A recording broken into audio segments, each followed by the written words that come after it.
ॐ सहनाववतु सहनौ भुनक्तु सह वीर्यं करवावहै तेजस्विनावधीतमस्तु मा विद्विषावहै। ओम शांति शांति शांति।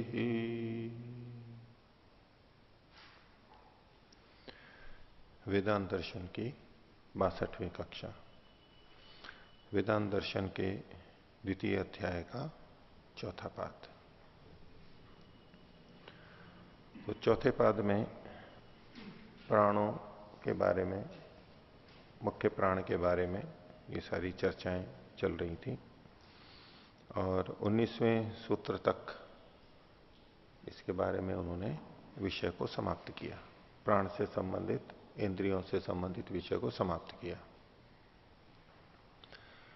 अब आगे स्थूल सृष्टि परमात्मा के द्वारा रची गई है महाभूतों के योग से, उसका कुछ वर्णन करते हैं। 20वें सूत्र की भूमिका है शरीर से प्राणादि सूक्ष्म सृष्टि ही। ये प्राणादि आ का जोड़ लीजिए। शरीर से प्राणादि सूक्ष्म सृष्टि ही परमात्मा विरचिता इति उक्तम। तो शरीर में जो प्राणादि हैं जो कि सूक्ष्म हैं, उनका निर्माण तो परमात्मा के द्वारा होता है, ये पीछे बता दिया गया। इदानीम तस्य स्थूल सृष्टिरपि परमात्मा कृता इति उच्यते। अब ये जो स्थूल सृष्टि है वो रचना भी परमात्मा के द्वारा की गई है, इसको बताया जा रहा है। वो स्थूल सृष्टि से मतलब यहां पर शरीर आदि की, शरीर का जो स्थूल भाग है उस पर ये केंद्रित होना चाह रहे हैं। शरीर का जो सूक्ष्म भाग था वो प्राण या इंद्रियां, वो पीछे बता दिया गया। अब शरीर का जो स्थूल भाग है उसकी रचना भी परमात्मा के द्वारा की गई है, ये विषय यहां पर बताया जा रहा है। तो 20वां सूत्र है संज्ञा मूर्ति कृप्तिस्तु त्रिवृत कुर्वतः उपदेशात। तो संज्ञा और मूर्ति, संज्ञा यानी नाम और मूर्ति यानी स्वरूप, उसका रूप। तो संज्ञा और मूर्ति की क्लिप्ति, उत्पत्ति, रचना, तो क्लिप्ति को दोनों के साथ में जोड़ देंगे। संज्ञा की क्लिप्ति और मूर्ति की क्लिप्ति। संज्ञा का निर्माण, नाम का निर्माण और रूप का, स्वरूप का निर्माण किसके द्वारा हुआ? त्रिवृत कुर्वता, त्रिवृत रूप में करता हुआ जो परमात्मा है वो उसके द्वारा यह हुआ है।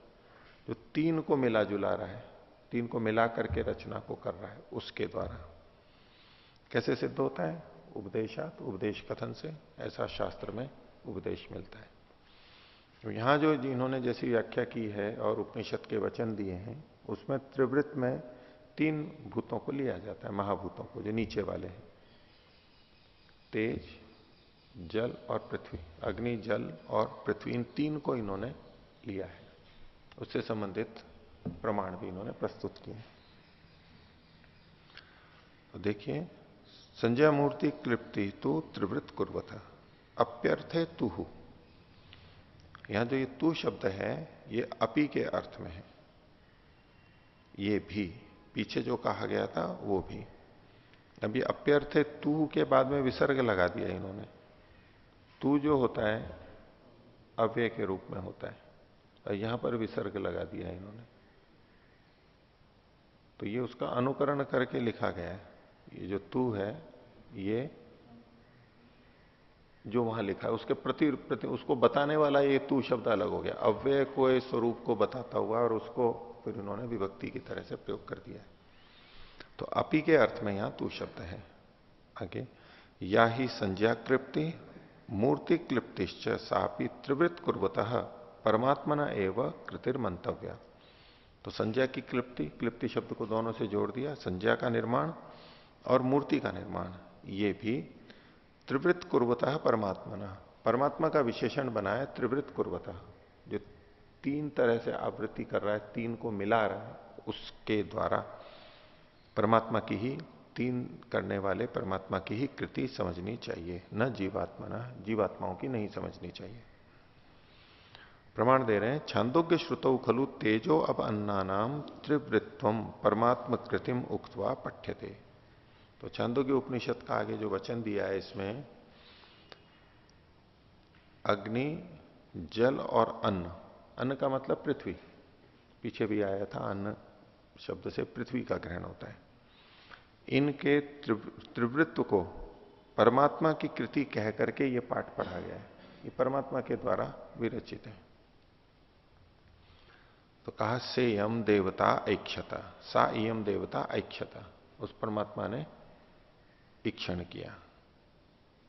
हंत अहम इमास तिस्रो देवता अनेन जीवेन आत्मना अनुप्रविश्य नाम रूपे व्याकरवाणी थी, कि मैं इन तीन देवताओं को, तीन देवता ये भूत भी देवता के रूप में माने जाएंगे, भौतिक देवता, जड़ देवता के रूप में, ये जो तीन देवता हैं इनको अनेन जीवेन आत्मना, इस जीवात्मा के साथ अनुप्रविश्य, प्रवेश करके नाम और रूप में बदल दूं, इनको नाम भी दे दूं और इनके विभिन्न रूप भी कर दूं, जीवात्मा के साथ साथ जाते हुए। तो वैसे तो परमात्मा सर्वव्यापक है ही, उसका आना और जाना ऐसा तो कुछ घटित नहीं होता है, नहीं होना चाहिए। इसको देख करके हम ये कहें कि जैसे आत्मा शरीर में प्रवेश करता है, भूतों से बने हुए शरीर में, ऐसे परमात्मा भी प्रवेश करेगा, ऐसा तो अर्थ हम यहां ले नहीं सकते, क्योंकि हमें स्पष्ट है परमात्मा सर्वव्यापक है, और न ही यहां पर ऐसा तात्पर्य है। तो जीवात्मा के साथ में प्रवेश करके, वेद मंत्र में भी जो आता है, प्रजापतिश्चरति गर्भे अंत सजाय मानो बहुधा भी जायते तस्य योनिम परिपश्यन्ति धीरा तस्मिन हतस्तुर भुवनानि विश्व। तो प्रजापति चरति गर्भे अंत, गर्भ के अंदर प्रजापति भी गति करता है, जाता है। उन सबका ये मतलब नहीं है कि वो भी जीवों की तरह से प्रवेश करता है शरीर में, वो तो व्यापक है ही। लेकिन इन सब में कि परमात्मा वहां है पहले से, तो बस उसको उस रूप में कि जीव भी गया, उससे संबंधित कार्य भी वहां करेगा, तो उन गतिविधियों के कारण उसका प्रवेश भी मान लिया जाता है। दूसरा, क्योंकि परमात्मा वहां पर ये जो सारी गतिविधियां करेगा वो जीव के लिए करेगा, अपने आप के लिए उसको कोई प्रयोजन नहीं है। तो जीव के लिए करेगा तो वह जीव के साथ साथ जा रहा है, जीव के अनुसार जा रहा है, जीव को जैसा कर्मफल देना है उसके अनुरूप वो वहां पर कार्य कर रहा है। इस रूप में वो जीव के साथ साथ जा रहा है, अपने आप में वहां पर है। तो इमास तिस्रो देवता अनेन जीवेन आत्मना अब अनुप्रविश्य, इस जीवात्मा के साथ में उसमें प्रवेश करके उसके अनुकूल वहां पर जाके नाम रूपे व्याकरवाणी, नाम और रूप को अलग अलग कर दूंगा, यानी भिन्न भिन्न नाम और भिन्न भिन्न रूप। नाम और रूप को अलग अलग कर देंगे ये एक अलग बात, ये ऐसे कि नाम को अलग कर दिया और रूप को अलग कर दिया, दोनों को आपस में अलग अलग कर दिया। दोनों तो आपस में अलग अलग हैं ही, नाम तो संज्ञा हो गई और रूप वो उस वस्तु का स्वरूप हो गया, आकार प्रकार हो गया। तो ये क्या नाम रूप है व्याकरवाणी, वे भिन्न भिन्न नाम रखते हैं, जो किसी को अग्नि नाम दिया, किसी को वायु नाम दिया इत्यादि, और रूप सबका अलग अलग रूप स्वरूप गुण धर्म है उस दृष्टि से, तो ये भिन्न भिन्न उसने किए। नाम रूपे व्याकरवाणी थी तासाम त्रिवृतम, त्रिवृतम एक ही काम करवाणी थी। इसमें आगे का लिखा इन्होंने, उनको उनके त्रिवृतम त्रिवृतम, तीन तीन को एकाम एकाम एक ही काम करवानी थी, उनको एक एक कर देता हूं, तीन तीन को मिला के एक एक को कर देता हूं। तो इसके दो तरह से अर्थ करते हैं, एक तो है कि एक एक को तीन तीन रूप में बदल देता है, एक एक को तीन तीन रूप में बदल देता है। एक है उन तीन को एक एक रूप में बदल देता है, उन तीन को मिला के एक चीज बना दी, फिर तीन को मिला के एक चीज बना दी, तीन को मिला के एक चीज बना दी, ऐसे अलग अलग। तो तासाम त्रिवृतम त्रिवृतम एक ही काम करवाणी, एक एक को कर देते हैं। तो अत्र खलु नाम व्याकरणम संज्ञा क्लिप्ति ही रूप व्याकरणम मूर्ति क्लिप्ति। तो यहां इस छांदोग्य के वचन में नाम रूपे व्याकरवाणी, इस ये जो कथन किया इसका क्या मतलब है? तो इसमें एक तो नाम का व्याकरण हुआ, तो नाम व्याकरण को इन्होंने आगे खोल दिया संज्ञा क्लिप्ति, यानी सूत्र में जो संज्ञा क्लिप्ति है वो यहां पर नाम व्याकरण के रूप में कही गई है, इस नाम से कही गई है। और रूप व्याकरणम, जो रूप का विस्तार है, फैलाव है, खोलना है, उसको मूर्ति क्लिप्ति की तरह से लिया जाए।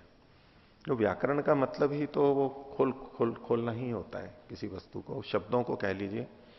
ये शब्द इकट्ठा हमें दिखाई देता है, उसकी प्रकृति प्रत्यय आदि अलग अलग क्या है, ये खोलना और खोल करके फिर उसका अर्थ करना, समास है तो विभाग करके, संधि है तो विच्छेद करके इत्यादि अलग अलग करके करना, यही व्याकरण है। व्याकरण का मतलब ही यही होता है। तो वो पृथक पृथक करके स्पष्ट किया, अलग अलग करके स्पष्ट किया, जो इकट्ठे थे उनको अलग अलग कर दिया। आगे, ते उभे अपनी जीवात्मना सह अनुप्रविश्य शरीरे परमात्मा एवं करोति। तो वो उन दोनों को भी जीवात्मा के साथ में प्रवेश करके शरीर में कौन करता है? परमात्मा ही करता है, यानी नाम और रूप या संज्ञा और मूर्ति वो परमात्मा ही करता है।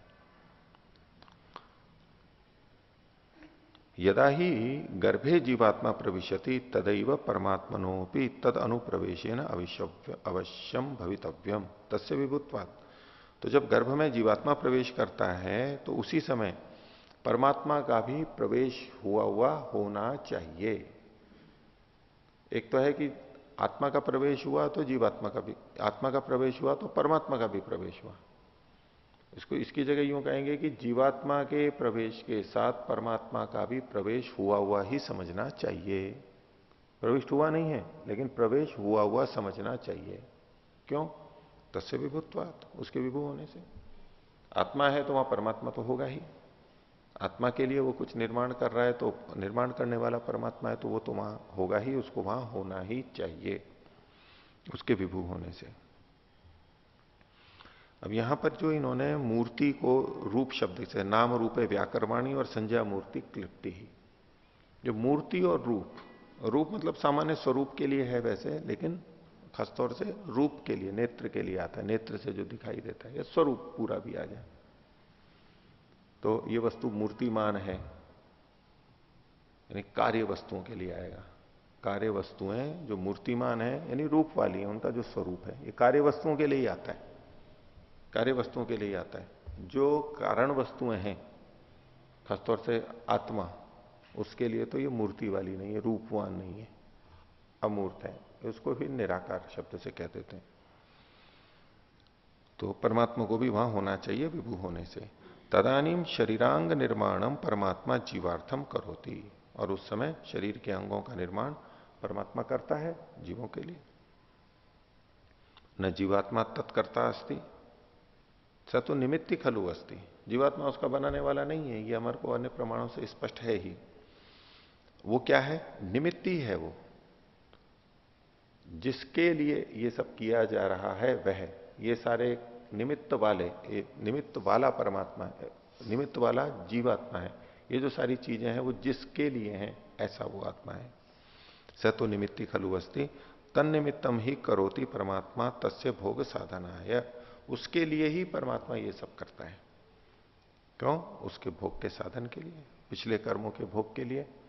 और भोग एक तो प्रतीक हो गया, बाकी भोग और अपवर्ग दोनों चीजें जुड़ जाएंगी। भोगापवर्गार्थम दृश्यम, उसके भोग के लिए ये करता है। कुतो अवगम्यते परमात्मा शरीरे अंगानाम विरचयिता, ये कैसे पता लगता है कि परमात्मा शरीर में अंगों को बनाने वाला है? तो उसके लिए प्रमाण दे रहे हैं, उच्चते उपदेशात, उपदेश से पता लगता है, शब्द प्रमाण से ये पता लगता है। सूत्र में जो उपदेशात कहा है वो शब्द प्रमाण की तरफ संकेत है। वो वेदांत दर्शन में बहुत अधिक शब्द प्रमाणों का प्रयोग किया जाता है, उसी को हेतु के रूप में प्रस्तुत किया जाता है, क्योंकि ऐसी श्रुति मिलती है, ऐसा शास्त्र कहता है, ऐसा वचन मिलता है, ये बहुत कहा जाता है। अगर शास्त्र हमें ना बताए तो हम क्या निर्णय करेंगे? ये शरीर किसने बनाया, कैसे बनाइए? तो मनुष्य निर्मित तो नहीं सिद्ध हो पाएगा। हम प्रत्यक्ष आदि प्रमाणों से देखेंगे तो मनुष्य तो जानता नहीं है, इसलिए वो तो बनाता नहीं है, लेकिन फिर भी बन रहा है। तो वो परमात्मा बना रहा है, इसलिए हम कैसे जान सकते हैं? बिना शब्द प्रमाण के हम कैसे जान सकते हैं? भाई हम अनुमान करेंगे कुछ ये है, भाई इसका कोई बनाने वाला है। अगर हम ज्यादा से ज्यादा करेंगे तो भी ये बुद्धिपूर्वक रचना है तो इसका कोई बनाने वाला है, लेकिन वो बनाने वाला है ये तो हम सीधे सीधे सिद्ध नहीं कर पा सकते, हम ये अनुमान कर सकते हैं कोई बनाने वाला है। और इसीलिए कुछ लोग फिर परमात्मा को नहीं मानते, भाई ये है, ये तो मनुष्य तो बना नहीं रहा है, ये अपने आप बन रहे हैं, बस प्रकृति अपने आप ही कर रही है, वो उसको स्वीकार नहीं करते हैं परमात्मा को। तो ऐसे में ये स्पष्टता शब्द प्रमाण से ही आती है कि सबका बनाने वाला वो परमात्मा है और इन गुणधर्म वाला है। हम फिर उससे संगति लगा लेते हैं, कुछ तर्क युक्ति से जोड़ लेते हैं, लेकिन ज्ञान तो उपदेश से ही होगा, शास्त्र से ही पता लगेगा, मुख्य प्रमाण वही है। तो उच्चते उपदेशा तत्र उपदिश्यते त्रिवृत करण से कर्ता परमात्मा। ये जो त्रिवृत करण है तीनों मिलकर के हो रहे हैं, ये इनका करने वाला परमात्मा। स एवच शरीरांगा नाम अपनी, वही शरीरांगों का भी निर्माता करता है। सेयम देवता शब्देन या ही खलु देवता परमात्मा। ये जो सेयम देवता शब्द है ये इन्होंने लिया है ऊपर छांदोग्य का सबसे पहले। सेयम देवता इक्षता, वह यह देवता, देवता शब्द स्त्रीलिंग में है इसलिए सा लिखा है, तो सा इयम देवता। तो इस शब्द से किसका ग्रहण है? खलु देवता परमात्मा, परमात्मा ही यह गृहित है, जो कि तेजो अब अन्नानाम त्रिवृत करता। आगे वहीं पर जो लिखा हुआ है अग्नि जल और अन्न पृथ्वी, इनका त्रिवृत करने वाला है। सही देवता परमात्मा शरीरे नाम रूपयोरपि करता, वही देवता परमात्मा शरीर में नाम और रूप का करने वाला है। अब यूं देवता के साथ जोड़ेंगे तो यहां पर सा ही आना चाहिए, सा ही देवता परमात्मा, लेकिन चूंकि परमात्मा को कहना चाह रहे हैं इसलिए सही देवता परमात्मा, परमात्मा के साथ जोड़ करके सह परमात्मा पुल्लिंग में। अपीच और भी कहा है देखो कि संयम देवता अनुप्रविश्य व्याकरवाणी इत्यत्र।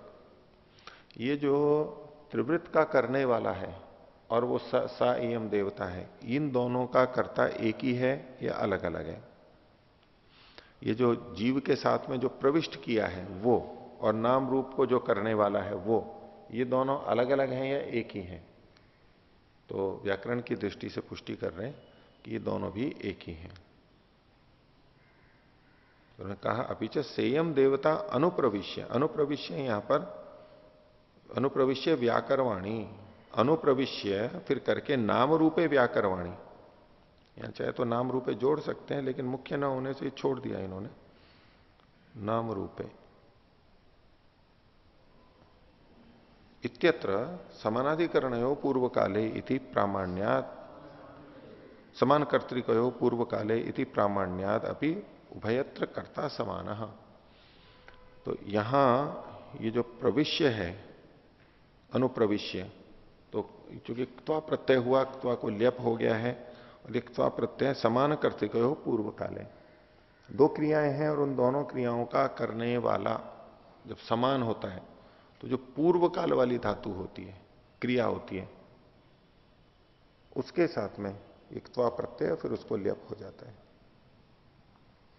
तो यानी दो क्रियाओं का करने वाला जब एक ही हो, खाना खाकर कार्य को गया, तो खाना खाकर और गया, खाना खाना और जाना, ये दोनों एक ही कर्ता वाले होते हैं, तब हम बोलते हैं कि खाना खाकर भुक्त्वा गतवान, खा करके चला गया, एक ही कर्ता होता है। तो इंथ का करने वाला एक ही है। इति प्रामाण्यात उभयत्रापि कर्ता समान है। तथा च अन्यत्रापि नाम रूपयोर विधाता परमात्मा ही उपदिश्यते। तो और जगह भी यही नहीं, नाम और रूपों का करने वाला भी वही परमात्मा है। तो उसके लिए छांदोग्य का वचन दिया, आकाशो वही नाम रूपयोर निर्वहिता। ये आकाश ही नाम और रूप का निर्वहन करने वाला है, चलाने वाला है। उत्पत्ति करता भी हो गया तो उसके साथ साथ उसका निर्वहन करना, वहन करना, बनाए रखना, धारण करना भी जुड़ गया है, तो उत्पत्ति भी उससे साथ जुड़ी हुई है। नाम रूपयोर निर्वहिता, इनको बनाने वाला है। और स्मृति में भी कहा, यानी मनुस्मृति का प्रमाण दिया यहां पर इन्होंने, सर्वेशाम तु स नामानि कर्माणि च पृथक पृथक वेद शब्देभ्य एवादौ पृथक संस्थाश्च निर्ममे। तो मनुष्य ने क्या कहा, सर्वेशाम तु स नामानी। स मतलब है परमात्मा। उस परमात्मा ने निर्म में ये सब बनाए। तो सब सर्वेशाम नामानी, सब वस्तुओं के नाम, जितनी चीजें बनाई थी उसने उनके नाम। और कर्माणी च पृथक पृथक, और उनके अपने अपने कर्म निर्धारित किए, जीवों के हैं, क्या कर्तव्य हैं क्या अकर्तव्य हैं इत्यादि, खासतौर से मनुष्यों के लिए। और अन्य वस्तुएं कौन कौन सी चीज क्या करेंगी, ये भी परमात्मा ने ही ऐसा व्यवस्था की, ऐसा निर्माण किया। अब जैसे कि मिट्टी हो और मिट्टी से कोई कुम्हार घड़े को बनाए, तो सिकोरा बनाए, दिया बनाए, तो कौन सा क्या धारण करेगा, क्या करना चाहिए उसको, ये एक तरह से कुम्हार ही निर्धारित करता है कि इस मिट्टी को मैं ऐसा बनाऊंगा जो कि जल आदि को धारण कर सके, जो कि तेल आदि को, घृत को धारण कर सके, दीपक आदि की तरह से। तो वैसे तो धारण करने वाली वो वस्तु होती है, उस वस्तु के अपने गुणधर्म होते हैं उसके अनुसार, लेकिन उस वस्तु को उस रूप में बदल देना, उस रूप में बना देना। जैसे कि मकान की चीजें हैं वो तो अपना अपना आवरण आदि तो करेंगी ही, ढकना करना, लेकिन बनाने वाले ने उसको एक को रसोई की तरह बनाया, एक को शौचालय स्नानागार की तरह बनाया, इसको गाड़ी रखने के लिए बनाया इत्यादि। तो ये इन सब को, ये सब किस रूप में आएंगे, किस रूप में कार्य करेंगे, किस रूप में उपयोगी होंगे, इसका करने वाला परमात्मा है। नहीं तो उसका जो मूल तत्व है उससे तो कुछ भी बनाया जा सकता है, इसका अलग अलग करने वाला परमात्मा है। सर्वेशाम तो सनामानी कर्माणी च पृथक पृथक। ये सब चीजें वेद शब्द पे एवादो, ये वेद के शब्दों से, शास्त्र में जो कहा गया है उससे ही ये निकले, यानी वेद से ही सारे नाम निकले, वेद से ही कर्तव्य कर्म आदि जो हैं या किसके क्या कर्म है वो वहां से निकले हैं। पृथक संस्थाश्च निर्मम है, और इनके जो पृथक पृथक संस्थाएं हैं, वर्ग हैं, अलग अलग समूह हैं, वो भी उसी के द्वारा, परमात्मा के द्वारा निर्धारित किए गए हैं। अब जैसे हमारे शरीर के अंदर भी प्रारंभ की जो कोशिकाएं होती हैं तो एक जैसी होती हैं सारी, विभाजित होते होते फिर अंत में जाकर के कितना अंतर आ जाता है उनके अंदर। कोई हड्डी बन जाती है, कोई मांस बन जाता है, कोई स्नायु बन जाता है, और मांस में भी कोई हृदय का मांस बन जाता है, कोई यकृत का बन जाता है, कोई जांघों का मांसपेशी बन जाती है। ऐसे अलग अलग रूप में मांसपेशियां भी अलग अलग होती हैं, अलग अलग रूप में बन जाते हैं, अलग अलग कोशिकाएं बन जाती हैं, कोई मस्तिष्क बन जाता है, कोई तंत्रिका तंतु बन जाते हैं। ऐसे तो मूल रूप में तो एक ही जैसी होती हैं वो कोशिकाएं, उसमें भेद नहीं होता है। और आजकल उसको स्टेम सेल्स के रूप में जो प्रयोग करते हैं कि कुछ कोशिकाएं ऐसी होती हैं जिनसे कुछ भी बन जाता है, और आजकल वो चिकित्सा के रूप में प्रयोग भी होने लगा है। स्टेम सेल्स ले लेते हैं उस व्यक्ति के, बच्चा जब होता है आजकल तो वो सुरक्षित भी रखने लगे थे कोष के रूप में, बैंक के रूप में।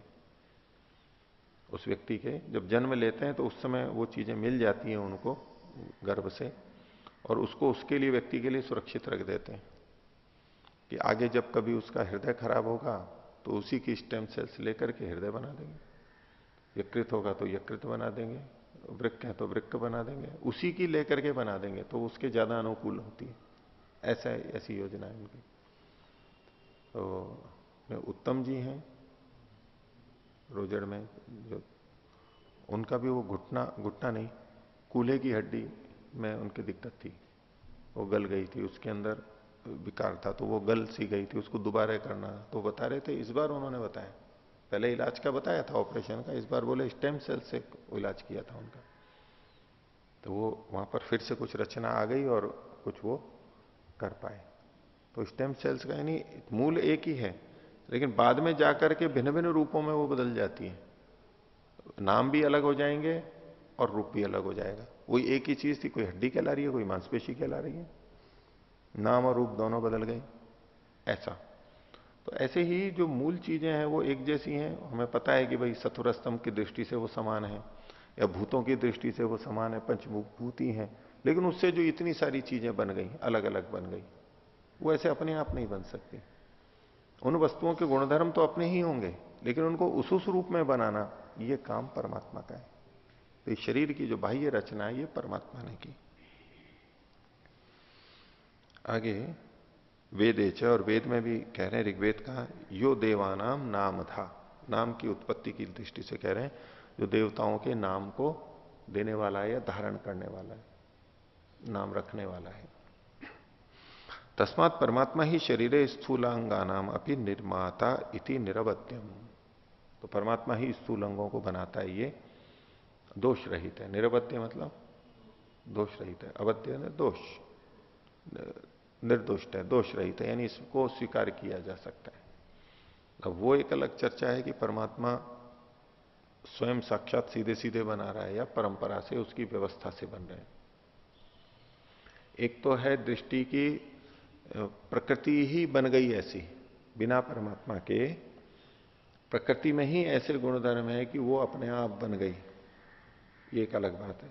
दूसरा है कि परमात्मा ने ही साक्षात इनको बनाया, ये एक अलग बात है। और तीसरा है कि परमात्मा की व्यवस्था से ये बने हैं। बन तो प्रकृति रही है, लेकिन वो अपने आप नहीं बन सकती इस तरह से, वो परमात्मा की व्यवस्था से, उसने व्यवस्था बनाई है इसमें, इसलिए वो अब ऐसे ऐसे बन रही है। तीन तरह से, तीनों में भिन्नता हो गई ना। जो परमात्मा को नहीं मानते वो यूं कहेंगे नहीं प्रकृति ही ऐसी हो गई है अपने आप, और एक दृष्टि से देखेंगे तो लगेगा ये अपने आप ही हो रहा है, किसी को करने के भी तो बस ऐसा ही होता है, इनका गुणधर्म स्वभाव ऐसा ही है, वो ऐसा ही करते हैं। और दूसरी दृष्टि से देखेंगे कि भाई ये अपने आप पड़े रहते तो ऐसे तो नहीं होते हैं, ये तो जड़ है, इनको ऐसी बुद्धि कहां है, ऐसा ज्ञान कहां है कि ये इस ढंग से परिवर्तित हो जाए। कितना ही इनमें मेलजोल हो इधर उधर, तो भी ऐसे नहीं बन सकते। इस तरह की व्यवस्था नहीं दे सकते, जितनी जटिल व्यवस्था जीवों की है, ऐसी व्यवस्था वो नहीं दे सकते। तो उसमें फिर वो केवल परमात्मा को मानने लगते हैं कि भाई अपने आप तो ये कर नहीं सकते, तो परमात्मा ही कर रहा है। और जब आस्तिक लोग ये कहते हैं कि ये सब चीजें परमात्मा ही कर रहा है, तो वैज्ञानिकों को वो स्वीकार्य नहीं होता है। वो कहते हैं कि ये तो साक्षात कहां हो रहा है, ये तो अपने आप ही हो रहा है, ये तो परमात्मा का इसमें क्या लेना देना, ये तो प्रकृति की चीजों में अपने आप हो रहा है। मैं क्या वायु बह रही है तो कौन बहा रहा है, बोले परमात्मा बहा रहा है।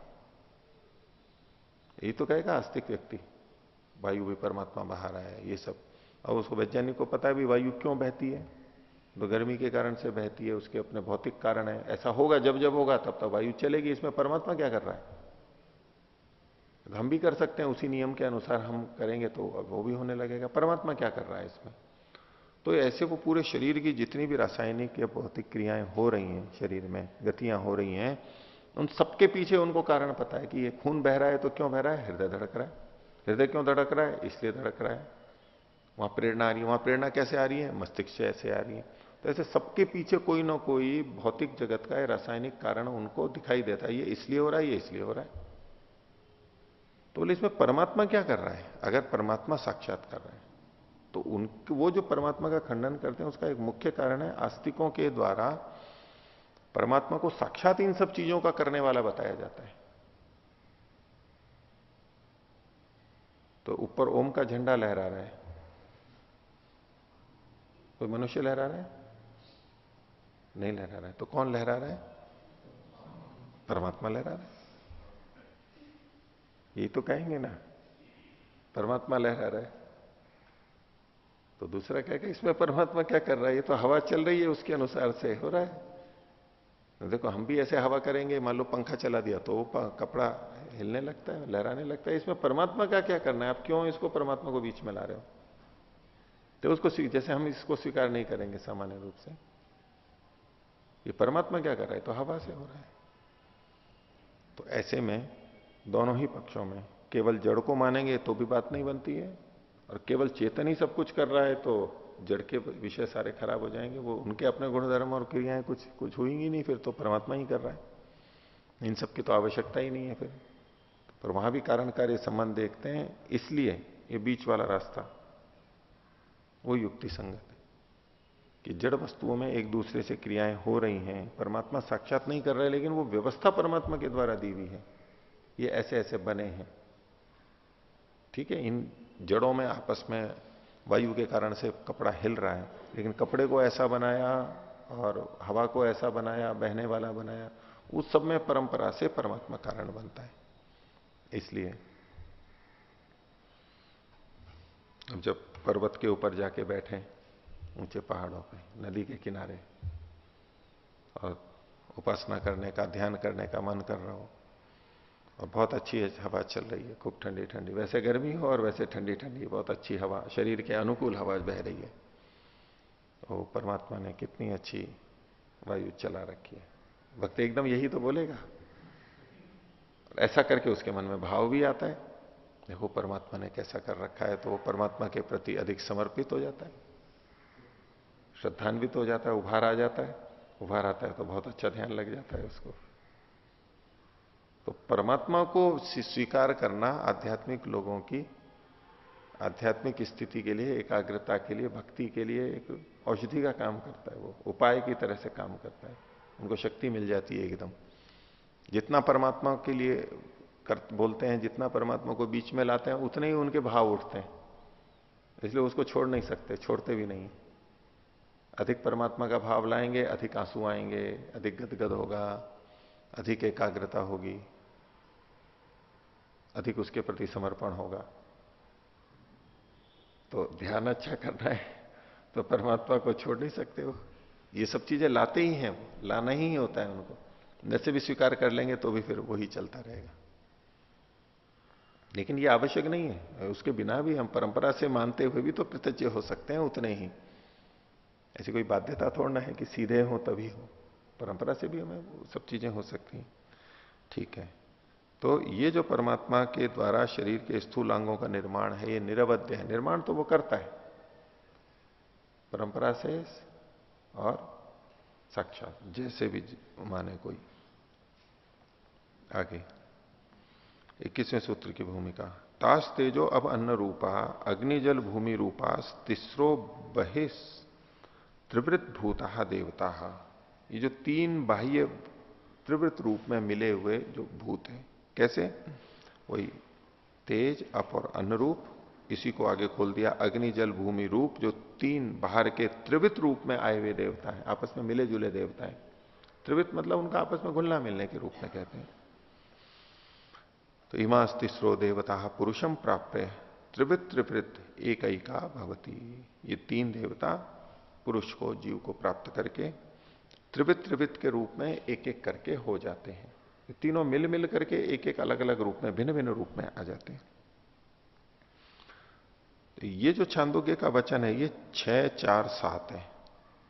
ऊपर जो हमने देखा था त्रिवृत वाला प्रसंग, ये था 6, 3 का, 6, 3 का था, ये 6, 4 का है, आगे का है। लेकिन यहां जिस ढंग से कहा गया है उसको ये उठा रहे हैं, इत्थम त्रिवृत्वम पुनः कथम गच्छन्ति इति उच्यते। ये त्रिवृत्त को कैसे प्राप्त करते हैं, इनको क्यों त्रिवृत्त कहा जा रहा है, इसके बारे में उत्तर दे रहे हैं। तो 21वां सूत्र। मांसादि भौमम यथा शब्दम इतरयोश्च।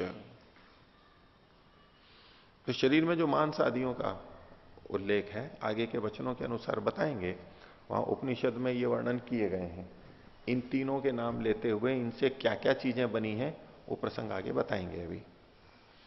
तो मांसादि जो हैं, इसमें भौमम, भौम मतलब ये भूमि से बना हुआ है, पृथ्वी से बना हुआ है। ये जो कथन किए गए हैं यथा शब्दम, जैसे जैसे इनके कथन किए गए हैं, और बाकी के दो के भी देखिए वचन।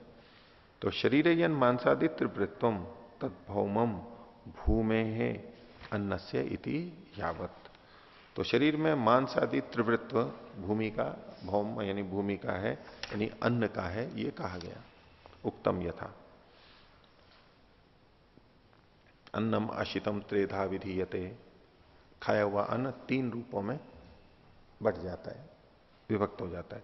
तस्य यह स्थविष्ठो धातुस तत्पुरीशम भवती। इसका सबसे स्थूल भाग जो होता है वो पुरीश यानी मल के रूप में निकल जाता है। यो अधम अधम तन मांसम, और जो उसका मध्यम भाग होता है सार रूप में, लेकिन न अधिक स्थूल और न ही सूक्ष्म, वो जो मध्य वाला भाग होता है वो मांस बन जाता है। और यो अनिष्ठस तन्मन, जो उसका सबसे सूक्ष्म भाग होता है वो मन बन जाता है। तो यहां पर अन्न का मतलब पृथ्वी। एक तो अन्न हम लेते हैं जो हम खाते हैं, वो भी अर्थ लिया जाता है, उसको लेकर के भी ये तीनों चीजें बनती हैं। और दूसरा इसका जब पृथ्वी अर्थ लेंगे तो भी इसमें स्थूलता की, पृथ्वी की प्रधानता है, पृथ्वी भूत की, उस दृष्टि से कथन हो जाता है।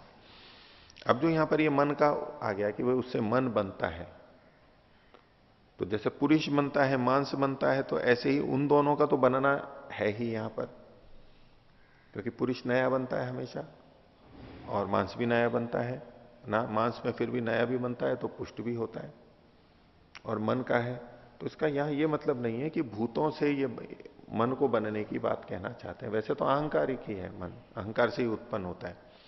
लेकिन दो तरह से उत्तर हो सकते हैं, जो कि पीछे भी चर्चा हुई थी। एक तो मन के गोलक को यहां पर लेंगे, मस्तिष्क जो लेंगे, गोलक जो भाग लेंगे, वो एक तरह से शरीर का ही भाग है। तो अन्न के या पृथ्वी के सार रूप में वो सबसे सूक्ष्म रूप में वो बनता है। दूसरा जो बना हुआ है तो उसकी पुष्टि के लिए, पोषण के लिए, कि सहायता के रूप में काम करता है। जब खाना नहीं मिलता है तो बुद्धि मन काम नहीं करते, इस रूप में वो बल देता है। इस दूसरी दृष्टि से देख सकते हैं। तो ये छांदोग्य का जो वर्णन आया, तो इतरयो च यथा शब्दम, और इतरयो अपतेजो अपतेजसोर यथाश्रुति विज्ञेयम, और बाकी दो का भी ऐसा ही समझना चाहिए। तो बाकी दो का मतलब हो गया अपतेज हो, तो जल और तेज का। तो वहां पर जैसे यहां अन्न से कहा गया पृथ्वी से तीन भाग बने, ऐसे ही वहां पर जल के लिए भी कहा गया है। वहां क्या कहा गया कि जल का जो सबसे स्थूल भाग है वो क्रमशः मूत्र लोहित प्राण अपाम कार्यम। जल का कार्य है मूत्र, ये स्थूल हो गया। और लोहित का मतलब है रक्त, रक्त ये इसका मध्यम मध्य है। और प्राण, प्राण ये जल का सूक्ष्म भाग है, उससे पुष्टि को प्राप्त करता है या उससे बनता है। ये जो लोहित है, लोहित का मतलब ऐसे होता है लाल, लोहित मतलब लाल होता है। लेकिन खून भी चूंकि लाल होता है इसलिए उसको भी लोहित कह दिया जाता है। जैसे हिंदी में भी इस तरह से बोला जाता है, लोही आ गया, लोही बोलते हैं, लोही लोही ऐसे बोलते हैं ना। लूह, लूह लुहान, लहू, लहू भी बोलते हैं, हाँ लहू भी बोलते हैं। तो ये लोहित और इसी के ही थोड़े से आसपास के बिगड़े हुए रूप हैं रक्त की दृष्टि से, वो लाल होने के कारण से ऐसा। और इसको जब हम रक्त बोलते हैं उसका भी यही मतलब होता है। रक्त का मतलब हम खून बोलते हैं, रक्त मतलब खून, उसको तो हम सीधा खून ही लगते हैं। अब यूं रक्त का सीधा यूं अर्थ लेंगे तो रंगा हुआ, रंगा हुआ, रंगा हुआ, रंज रागे, रंगा हुआ अर्थ है। और उसमें भी रक्त वर्ण जब हम बोल देते हैं वो लाल के अर्थ में आता है, क्योंकि खून लाल होता है, तो उसके कारण से उससे संबंधित जो रंग है उसको भी हम कहते हैं कि रक्त वर्ण, रक्त के जैसा वर्ण। और रक्त लाल के रूप में प्रसिद्ध हो गया है। रक्त रंजित, तो वहां रक्त मतलब वो द्रव्य आ गया यहां पर, जो द्रव पदार्थ है ना, रक्त जो धमनियों में बहता है, जो निकल जाता है, वो कपड़े पे लग गया तो बोले रक्त रंजित वस्त्र, रक्त रंजित भूमि हो गई। वहां वो रक्त का मतलब द्रव्य, वहां गुण नहीं है, लाल नहीं है। तो जल के ये तीन बताए, मूत्र लोहित और प्राण। और तेज के बताए मज्जा, अस्थि मज्जा वाक्च तेज सह। तेज के, अब तेज का मतलब ऐसे तो अग्नि लेते हैं, अब उसके अस्थि ये सबसे स्थूल से बनेगा, मज्जा मध्यम से बनेगा, और वाग है वो सूक्ष्म से बनेगा। अब ये सब चीजें, इनकी व्याख्याएं और संगतियां समझने की होती हैं कि ये आखिर कैसे यहां पर लगा रहे हैं। अब पीछे हम देखो प्राण का समझ करके आ रहे थे, प्राण के बारे में कितनी बात हुई। अब वहां कुछ उस तरह का नहीं आया ना कि इसका आप से भी संबंध है, जल से भी संबंध है, सीधे सीधे ऐसे। अब यहां ये प्राणों को कैसे, जल का सूक्ष्म भाग है, वो किस अर्थ में कहा जा रहा है। इसी तरह से ये तेज का कहा इन्होंने। अब तेज का क्या मतलब लेंगे, अब तेज का मतलब सीधा अग्नि लेंगे, तो भाई अग्नि से अस्थि मज्जा वाक कैसे, भाई वाणी के लिए कह सकते हैं भी चलो तेज, अग्नि से ही वाणी उत्पन्न होती है इत्यादि, हम सकाय अग्निम आहंती सप्रेरयति मारुतम इत्यादि से हम वहां कर सकते हैं। अब अस्थि मज्जा के लिए भी कहा गया है। तो जैसे कि अर्थ संग्रह में हमने देखा था, समानयते जुवम उपभृतस तेजसावा, तेजोवा। तो वहां तेज का मतलब क्या लिया था? तेजोवा का तेज का क्या मतलब लिया था? घृत लिया था वहां पर, तेज का मतलब घृत लिया था। अब यहां जो इन्होंने ये मज्जा दे दिया है, अस्थि मज्जा, वो उसको घृत से जोड़ करके, चिकनी चीज से जोड़ करके, और उसको तेज क्यों? कि अब जैसे घी तेल है वो तो सीधे जलाते हैं तो जलने लग जाते हैं ना, उसमें स्निग्धता है और वो जलते भी हैं। इस रूप में कहा, किस तरह से इन्होंने सामंजस्य बनाया है, अन्वेषणीय है ये। तो सूत्र का मतलब तो ये हुआ कि जैसे मांसादि भौम यानी अन्न से, भूमि से उत्पन्न हुए, जैसे उनके शब्द मिलते हैं इतरयोश्च, और बाकी के जो दो हैं उनके लिए भी ऐसा ही वचन शास्त्र में मिलता है। ये छंदोगे के आधार पर सारा वर्णन हुआ, वो त्रिवृत त्रिवृत का वहां पर। अब इसमें आता है कि जब ये त्रिवृत त्रिवृत हैं, तीनों में ही तीनों हैं, मतलब सब में ये तीनों ही मिले हुए हैं, स्थूल चीजों में, स्थूल शरीर की बात है ये मुख्य रूप से।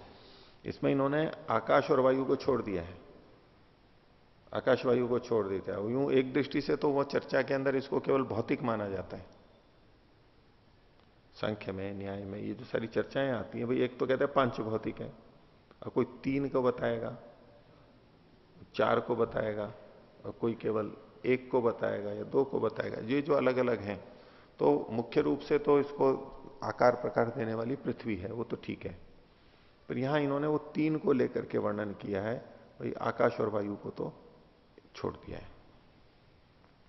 तो इनका कथन कैसे होता है कि ये तेज से बनी है, ये जल से बनी है, ये पृथ्वी से बनी है, ये कथन कैसे होता है जब तीनों से बनी हुई है? तो उसका उत्तर 22वें सूत्र में, वैशेष्यातु तदवादस तदवाद, वैशेष्य के कारण से, विशेषता के कारण से तदवाद ये कथन होता है। तदवाद तदवाद दो बार, चूंकि अध्याय समाप्त हो रहा है, दूसरे अध्याय का चौथे पाद का ये अंतिम सूत्र है, अध्याय समाप्ति के सूचक के रूप में दोहराते हैं। भाष्य देखिए, इसी को कह रहे हैं तद्वाद तद्वाद इति द्विरुक्ति ही अध्याय समाप्ति सूचिका। दो बार पढ़ा तो अध्याय की समाप्ति का बोधक है। तद्वाद पूर्व सूत्र प्रदर्शितो मांसादि भौमम इत्यादि वादो वैशेष्यात खलु अस्ति। पिछले सूत्र में जो मांसादि को भौम कहा, इसी तरह आप्य कहा या तेजस कहा, जिन जिन को, ये जो वाद कथन है ये किस आधार पर है? वैशेष्यात खलु अस्ति, विशेषता के कारण से, अधिकता के कारण से। खोल रहे हैं, यद्यपि भौतिकम अधिशरीरम च सर्वम त्रिवृत संभवम त्रिवृतमयम व अस्ति। बोले जो भौतिक, भौतिक से मतलब यहां पर बाह्य स्थूल भौतिक चीजें, संसार की, शरीर के अतिरिक्त चीजें, और अधिशरीरम च, और शरीर के अंदर जो है ये, यानी शरीर जो है, अंदर के अंग प्रत्यंग है वो अधिशरीर शब्द से कहे गए। सर्वम त्रिवृत संभवम, वो इन तीनों से, त्रिवृत से,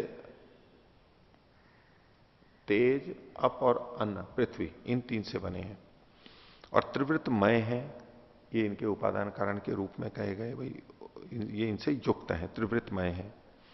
तथापि शरीरे मांसादि भौमम लोहितादिकम अपि आप्यम मज्जादि तेजसम तु वैशेष्याद बाहुल्यात आधिक्यात भूयस्वाद उच्यते। लेकिन शरीर में फिर भी मांसादि को जो भौम कहा, लोहित आदि को जो आप्य कहा, और मज्जादि को जो तेजस कहा, ये कैसे कहा गया? इनकी विशेषता से, विशेषता को ही आगे खोल दिया, बाहुल्यात, इनकी अधिकता से, इनमें इनकी अधिकता होती है। बाहुल्यात को खोल दिया आधिक्यात, और अधिकता होने से, और अधिक आधिक्यात को ही खोल दिया भूयस्वात, उसकी प्रभुतता होने से ये कथन है। व्यपदेशस्तु भूयसा, ये काफी प्रचलित वाक्य है, उसको उस नाम से कह दिया जाता है। अब मिठाइयां हैं तो उसको मिठाई कह दिया जाता है, और मीठा होता है उसके अंदर, और जो मिठाई से भिन्न होते हैं उसको नमकीन कह दिया जाता है, और नमक के नाम से वो नमक की चीजें तो दूसरी भी हैं, लेकिन उसकी संकेत के लिए उन्होंने ऐसा ऐसा उस नाम से कह दिया जाता है। उसमें भी मैदे की मिठाई है या तो मावे की मिठाई है, और नमकीन में चने की है या तो बेसन की है और अलग अलग चीजों की बनती है उस नाम से कथन, जबकि उसमें मसाले और वो सब चीजें भी गिरती हैं, तेल भी होता है, लेकिन मुख्यता के आधार पर कथन होता है। अपरह प्रक्रम, अब इसमें दूसरे ढंग से भी कहा जा रहा है, दूसरे ढंग से विशेष बताया जा रहा है इसको, वैशिष्यात को। तो संख्य दर्शन का सूत्र दिया है ना, प्रकृतिर महान महतो अहंकारो अहंकारात पंच तन्मात्राणी उभयम इंद्रियम तन्मात्रेभ्य स्थूल भूतानी पुरुष। तो प्रकृति से महतत्व बना, महतत्व से अहंकार, अहंकार से पंच तन्मात्राएं और दोनों प्रकार की ज्ञानेन्द्रिया, कर्मेंद्रिया, इंद्रियां और मन भी आ गया उसमें, और तन्मात्राओं से स्थूल भूतानी पुरुष, ये चीजें गिनाई। अब कहते हैं इसी के आधार पर कि अनेन शरीरम खलु पांच भौतिकम सुच्यते, इससे शरीर की रचना पांच भौतिक समझी जाती है। तच्च अत्र त्रिवृत संभवम उच्यते वैशेष्यात आधिक्यादेव खलु। तो फिर यहां पर त्रिवृत क्यों कहा गया, जब पांचों भूतों का योग है इनमें शरीर में, तो इसको त्रिवृत क्यों कहा गया? तो बोले वैशेष्यात। पिछली व्याख्या में था कि किसी को पार्थिव, किसी को आप्य, किसी को तेजस क्यों कहा जा रहा है, तो अधिकता के कारण से। लेकिन अभी यहां क्या कह रहे हैं, यद्यपि ये पांचों भूतों से बना हुआ है शरीर, पांच भौतिक है, पांचों भूत यहां रहते हैं, तो पांच भौतिक की पांच की चर्चा क्यों नहीं की, तीन की ही क्यों की आपने? वो त्रिवृत त्रिवृत क्यों बात कर रहे हैं? तो वो भूयस्वात वैशिष्यात, अधिकता के कारण से। अथ अन्यश्च, और एक और ढंग से व्याख्या कर रहे हैं कि पृथ्वी औषधया, पृथ्वी से औषधियां बनती हैं, वही वचन है। तस्माद वायु तस्माद आत्मना औषधिभ्यो अन्नम, औषधियों से अन्न बनता है, अन्नात् पुरुष। तो सवा एश पुरुषो अन्न रसमय, ये पुरुष कैसा है? अन्न और रसमय है, अन्न और रसमय है। तो अनेन खलु शरीरम पार्थिवम इति वादः कुत्रचित यत प्रतिपाद्यते। तो इसके द्वारा ये पता लगा कि शरीर है पार्थिव है, क्योंकि पृथ्वी से ही औषधियां और औषधियों से अन्न और अन्न से पुरुष बना है। तो पृथ्वी महाभूत को सीधे सीधे यहां पर लेते हुए शरीर को पार्थिव, इस ढंग से भी कुछ व्याख्या करते हैं।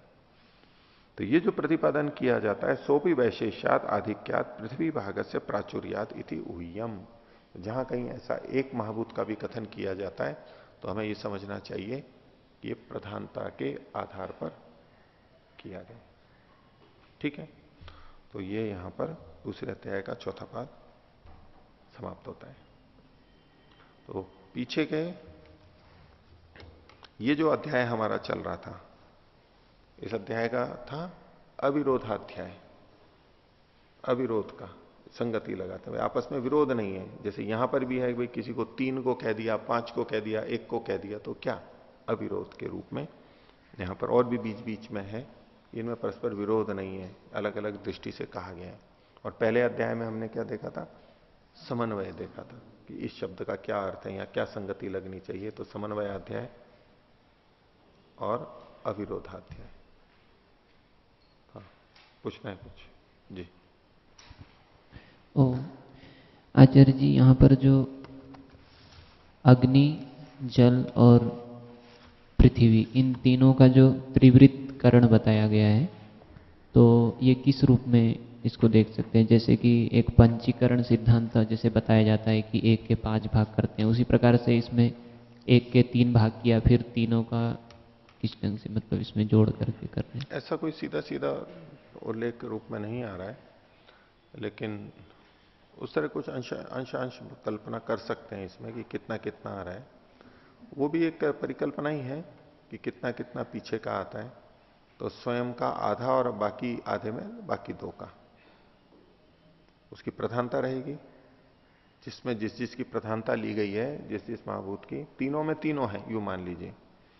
लेकिन जिसकी प्रधानता है उसकी अधिकता तो माननी होगी। उसको मोटे तौर पे हम 50% कर देते हैं, बाकी 50% में दो चीजें 25-25 हो गई। इसका यह मतलब नहीं कि जिसकी प्रधानता है वो 50% ही होगा, वो उससे अधिक भी हो सकता है, अधिक अधिक भी हो सकता है। मान लो बाकी के दो 30-30 हैं, कुल मिला के 60 हुए और ये 40 है, तो भी उसकी प्रधानता हो जाती है, मुख्यता हो जाती है। जैसे कि आजकल कंपनियों के अंदर और ये शेयर वगैरह होते हैं अलग अलग भाग से, तो किसी के 50% से अधिक हो जाते हैं तो उसका वो नियंत्रक हो जाता है।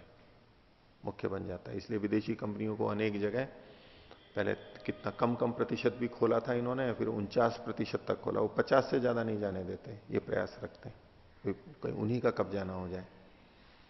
लेकिन यदि और छोटे छोटे बहुत सारे हैं, कोई 1-1% वाले बहुत से हैं, 5-5% वाले बहुत से हैं, और वो सब मिलाकर के ही भले ही 60-70% है, लेकिन एक ही के पास में 30% है, तो क्या होगा? उसकी प्रबलता मानी जाएगी, उसका कथन होगा कि ये कंपनी किसकी है, उसकी है, क्योंकि औरों की अपेक्षा उसका काफी अधिक है ये सब। तो मोटे तौर पे ही हम कह सकते हैं कि 50% एक भूत और बाकी दो 25-25%। बाकी इसमें न्यूनाधिकता हो सकती है, बाहुल्य होना है। अगर एकदम ही हम कहें 50-25-25, तो वो तो सारी चीजें एक ही जैसी बन जाएंगी फिर उस तरह की। तो उसमें थोड़ा थोड़ा भेद तो मानना ही होगा, क्योंकि जितनी विविधताएं हम देखते हैं उसके अनुसार ऐसा ही मानना होता है। ठीक है, तो आगे। और आचार्य जी, इसमें जैसे अन्न शब्द आया, तो यहाँ पर 2-3 जगह पे अन्न से जैसे पृथ्वी ले रहे हैं, ये किस ढंग से लिया जा रहा है? नहीं नहीं, कुछ जगह तो अन्न का मतलब वही खाद्य पदार्थ ही लिया गया। तो अद्यते इति अन्नम, जो खाया जाता है, गले से नीचे उतरता है, उस तरह से वो अन्न है। लेकिन यहां पर पृथ्वी वाला अर्थ पीछे भी एक प्रसंग में आया था, क्योंकि वहां उसका अन्न का कृष्ण वर्ण एक माना गया था। कुछ वहां आसपास के कथनों के आधार पर निर्णय किया गया था, क्योंकि अन्न में पृथ्वी महाभूत की प्रधानता होती है, तो पृथ्वी के लिए अन्न शब्द का प्रयोग कर दिया गया है। ये सब परोक्ष अर्थ लेते हुए इस तरह से कथन कर दिए जाते हैं, गौण रूप से कारण कार्य में अभेद मान के भी कार्य को कारण की के कथन के लिए भी प्रयोग कर दिया जाता है। इस रूप में हो सकता है। तो आगे देखिए, तीसरे अध्याय का प्रथम पाठ। तो ये जो प्रसंग चल रहा है, ये क्या है? इसके लिए इन्होंने नाम दिया है साधना अध्याय। साधना अध्याय, साधना, साधना होती है ध्यान साधना, योगाभ्यास इत्यादि को जो साधना कहते हैं, ये साधना अध्याय है। तो समन्वय अध्याय, अविरोधाध्याय और साधना के बारे में। उसके पीछे कुछ और भी बातें यहां पर साथ में वर्णन की जाएंगी आत्मा से संबंधित, वो सारे के सारे वर्णन भी यहां पर होंगे। देखिए, पहला सूत्र है तदंतर प्रतिपत्तौ रंगति संपरिष्वक्त प्रश्न निरूपणाभ्याम। तो तद अंतर प्रतिपत्तौ, तत्से तो शरीर का ग्रहण किया जाता है। अंतर प्रतिपत्तौ का मतलब है दूसरे शरीर की प्राप्ति, शरीरांतर जैसे तदंतर प्रतिपत्तौ उसकी प्राप्ति। उसमें रंगति, वो जाता है, गति करता है।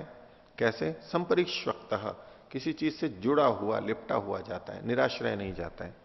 ये कैसे पता लगता है? प्रश्न निरूपणाभ्याम।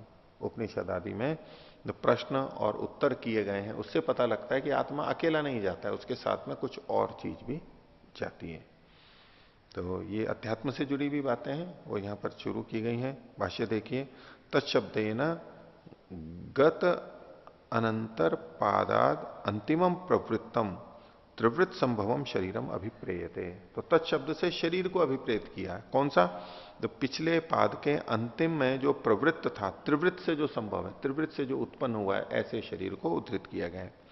तो शरीरांतर प्रतिपत्तो, दूसरे शरीर की प्राप्ति में, शरीरांतर प्राप्तो, प्रतिपत्ति को प्राप्तो शब्द से खोल दिया है, अर्थात और खोल दिया पुनर्जन्मनि इति यावत, पुनर्जन्म के संदर्भ में। संपरिष्वक्ता रंगति, पुनर्पुनर्जन्म हेतुना अभिनिवेश फलेन सूक्ष्म देहेन संसक्तो जीवात्मा अस्मात् शरीरा निर्गच्छति। तो पुनर्जन्म के कारण से और अभिनिवेश फल के द्वारा सूक्ष्म देह के साथ जुड़ा हुआ, संसक्त, उसमें लिपटा हुआ जीवात्मा इस शरीर से दूसरे शरीर में जाता है, यानी सूक्ष्म शरीर साथ में रहता है। कथम जायते, कैसे पता लगता है?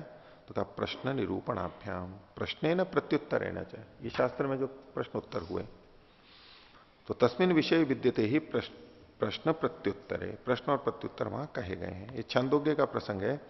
तो वेत्थ यथा पंचम्याम आहुतौ आपह पुरुष वचसो भवती, ये वहां प्रसंग है। श्वेत केतु राजा प्रवाहन के पास में जाता है, तो वहां उसके द्वारा पूछे गए, प्रवाहन के द्वारा पूछे गए प्रश्न है, उसका उत्तर नहीं देते हैं, तो फिर उत्तर नहीं दे पाता है श्वेत केतु, फिर राजा प्रवाहन उसके उत्तर देता है। तो बोले वेद था, जानते हो क्या कि जिस तरह पांचवी आहुति में आप पुरुष वचसा, पुरुष शब्द से कहने योग्य हो जाता है, उसको फिर पुरुष कहने लग जाते हैं, उसको जानते हो। तो वहां पर 5 अग्नियां बताई गई और 5 ही उनमें आहुतियां बताई गई। तो उसमें ये पांचवें के लिए कहा जा रहा है पंचम्याम आहुतौ। तो आपोह्यत सूक्ष्म शरीर से लिंगम, यहां जो आप शब्द है इसको ब्रह्ममुनि जी कह रहे हैं कि ये सूक्ष्म शरीर का द्योतक है, सूचक है। तो वहां वैसे किया जाता है, वहां रेतस को लिया जाता है। उपनिषद में जो देखते हैं पांचवा जो आपह रेतस का है और अग्नि उसमें योषित को माना गया है। तो पूर्व देह निपाते शिष्यते ही किम अपि अपभावेन उच्यमानम।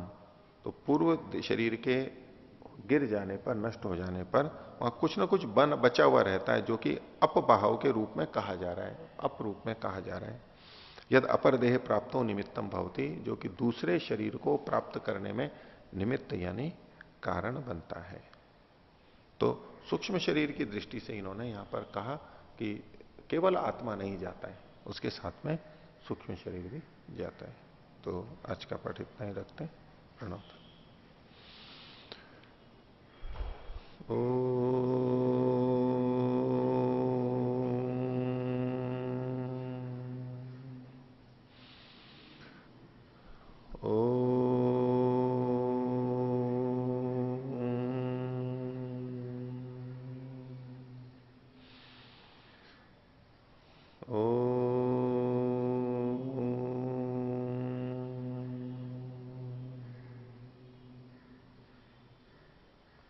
सभी को साधारण निवारण।